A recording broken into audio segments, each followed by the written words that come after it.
which is entitled or titled Tribu. So Tribu, it represents the 8 Mangyan tribes na meron po tayo dito sa Mindoro, and those are Iraya, Alangan, Taubuid, Buhi, Bangon, Hanunoo, Tadjawan, and Ratatan. So the Tribu po, it also showcases the different practices of our katutubos like weaving clothes, pipe smoking, collecting goods, and hunting animals. So ito pong tribu, nagsiserve rin po siya as fountain dito po sa Balay Mindoro, and kadalasan ginagawa rin po siyang wishing well ng mga bata. Kaya po may mga coins sa loob niyan. So ito naman po, ang gumawa po niyan ay taga Pinamalayan. They're local artists from Pinamalayan, sina Sir Gilbert Yabe and Sir Peter Salazar. So yan po ang tribu. Gusto niyo po ba ng picture na?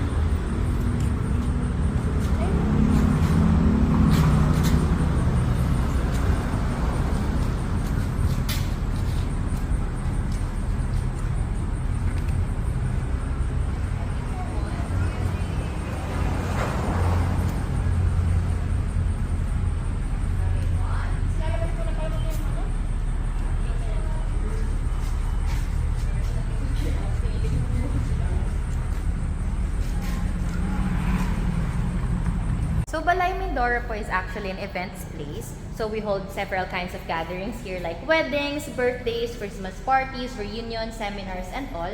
And ito po yung hallway namin. At ito yung isa sa mga function halls po na ina-offer ng Balay Mindoro. So in total, we have 3 function halls. So this is our combined hall and 2 single halls po. So ang katumbas po nito in size is yung 2 single halls namin. So our dividers are movable. So whenever yung guest namin is gusto ng 3 halls, 4 halls, may i-offer po namin. So this is fully air-conditioned. And aside from that is meron rin po kaming standby generator for our guests' convenience po. So on this part, makikita po natin ang massive painting na to. And that is titled Kapwa Pilipino. So Kapwa Pilipino is an acrylic painting on narrow wood planks, and that is the very first artwork or painting here in Balay Mindoro. So pinapakita lang po ng Kapwa Pilipino yung iba't ibang mga bagay tungkol po sa mga katutubong mangyan natin. Tungkol na lang po sa mga kadalasan po nilang ginagawa, which is paggawa ng local products, paghahunt ng animals. Tapos ito naman po yung traditional clothing po nila. Mapapansin niyo po natin yung mga accessories na gamit po or suot ng mga bata, which is isa rin po sa mga pinagkakitaan ng ating mga katutubong mangyan, which is yung accessories out of wooden beads. Ito naman po yung sarili pong alphabet ng mga katutubong mangyan natin, and that is called Surat Mangyan. And yung ginagawa po ng nasa tabi na nag-uukit sa bamboo sticks is yung ambahan po o yung sariling tula ng ating mga katutubong mangyan. Our Mangyans are also known for weaving clothes as weavers po. Weavers po sila. So, ang tawag naman po sa damit or telang ginagawa nila ay ramit cloth. On this side po, mapapansin natin yung iba't ibang instrumento na madalas po nilang gamitin sa tuwing sila po ay may celebration. So, kung oobserbahan pa po natin mas maigi ang Kapwa Pilipino, mapapansin po natin yung bundok dun sa kabila ay may puno pa, habang yung dito po sa kabila ay wala na. So, ang mensahe lang po nun ay pangalagaan natin yung ating kalikasan dahil bukod po sa atin, dito rin po pangunahing kumukuha ng resources ang ating mga katutubong mangyan. So, for this passive painting, so it's an acrylic paint po named Generation. So, it's generations of mangyan po in female and male versions po. And as you can see po, we have 4 stages of life here. So, from youth to age po. And if you look closely po sa eyes nila, you can see the silhouette of Mount Halcon. So, pwede nyo po siyang i-zoom sa eyes nila to see the silhouette of Mount Halcon. So, this is an acrylic paint, like I said earlier, and the artist of this art is si Sir Buds Magsumbol po again. So, we have 3 artists po dito sa Balay Mindoro, which is si Sir Peter Salazar, who made this one, the kamukha, and si Sir Gilbert Yabe, and si Sir Buds Magsumbol. So, bali yung kanyang materials or yung canvas niya, sir, ay wood po siya. So, do not touch policy of the canvas. Pero wood po yan. Wood. Kamukha. So, for this one naman po, yung kamukha.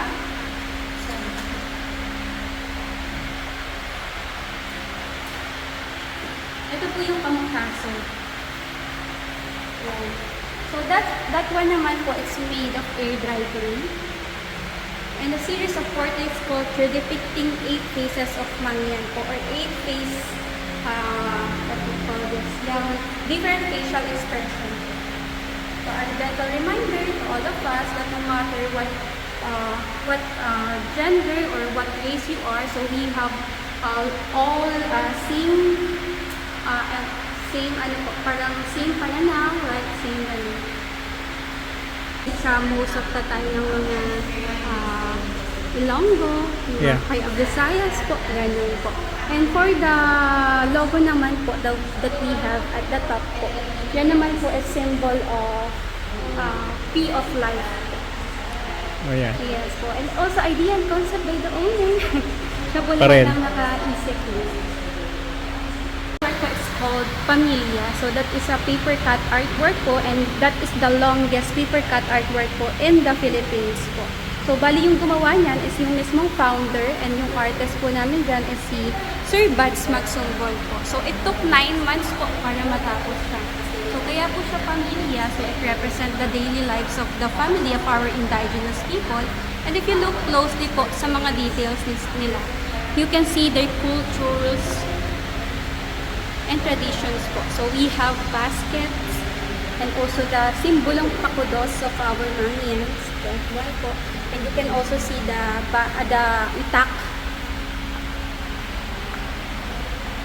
So this is the mother on your left side and the father on the right side, and their kids po. So yung mismong founder niyan po is yung si Sir Bads Magsumbol po. So he is a recognized artist po, national artist po from Quezon City.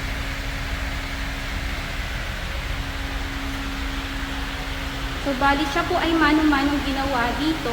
I mean, live po siyang ginagawa dito hanggang matapos po. So last year po yung ginagawa. Ito naman po ay yung bigger versions ng ambahan natin. So, ang ambahan po ay ang sariling tula ng ating mga katutubong Mangyan, and they commonly use it kapag sila po ay naliligaw. So, they believed kapag mas mahaba yung bamboo sticks na ibibigay nila sa kanilang nililigawan, the higher the chances na mapapasagot po nila yun. So, ang nakasulat po dyan sa part na yan, yung nasa video as of the moment, ay welcoming guests in a hospitable manner, habang yung nandito po sa kabila ay longing for a friend. So, that is made of cement, and local artist po from Pinamalayan ang gumawa niya. So, that is Vanishing Kalinga or Kalinga po. So, pinapakita lang yan yung unti-unting naglalahong kultura at tradisyon natin dito sa Mindoro.